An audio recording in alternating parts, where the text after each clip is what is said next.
Number 5, ऐसी strategies जो लोग छुपाते फिरे कि भाई किसी को पता ना चले, किसी को पता ना चले, और ऐसे तरीके जो बताने से लोग गुरेज करें। आप उनसे पूछें जी किस तरीके से आप पैसा कमाते, बस आपको पैसा चाहिए, आपको पैसा चाहिए, आपने अंडे खाने, आपको मुर्गी से क्या, आपने आम खाने कि आपने दरख्त गिनने, ऐसी मिसालें देते हैं लोग आपको कन्विंस करते हैं और आप कन्विंस हो जाते हैं कि जनाब हमें क्या, हमें तो रिटर्न चाहिए ना, हमारी बला से जहाँ से मर्जी लेकर आए ना।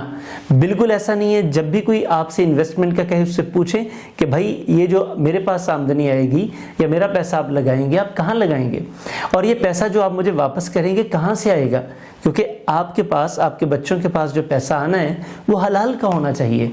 हलाल का होगा तो आपको फ़ायदा होगा, वरना आपके बच्चे भी आपके अगेंस्ट हो जाएंगे। Number 6, issues with paper statements. याद रखिएगा, पेपर वर्क में जहाँ प्रॉब्लम होता है ना, यानी कि जो लोग डॉक्यूमेंटेड चीज़ें नहीं रखते, कुरान हमें ये कहता है कि जब भी कोई मुआहदा करें, जब भी किसी के साथ कोई बातचीत करें तो आप उसे लिख लें।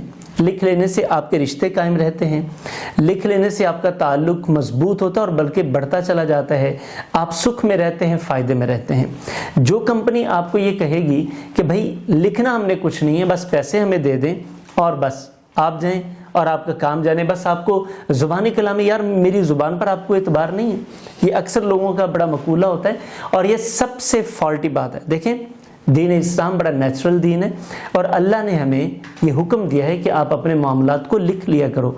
लिखने से ये होता है कि एक दूसरे को याद रहता है और इंसान पाबंद रहता है, और पाबंद रहना चाहिए अपने वादों का, क्योंकि वादों के बारे में सवाल किया जाएगा।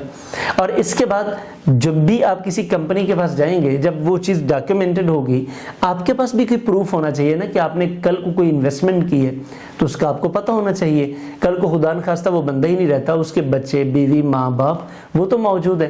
तो that's why in writing documents में प्रॉब्लम नहीं होना चाहिए। आपके डॉक्यूमेंट्स क्लियर हों और फिर उनकी जो स्टेटमेंट्स हैं उनमें कोई एरर नहीं होनी चाहिए। अगर उनमें आती है तो ये समझ लें कि फ्रॉड की एक बड़ी है, अरे वो गलती से ऐसे हो गया। वो गलती से जो हो रहा होता है ना, गलती होती कभी कभार, और जब बार बार वो चीज़ें होने लग जाएं तो समझ रहे कि आपकी इन्वेस्टमेंट कहीं ना कहीं डूबने वाली है।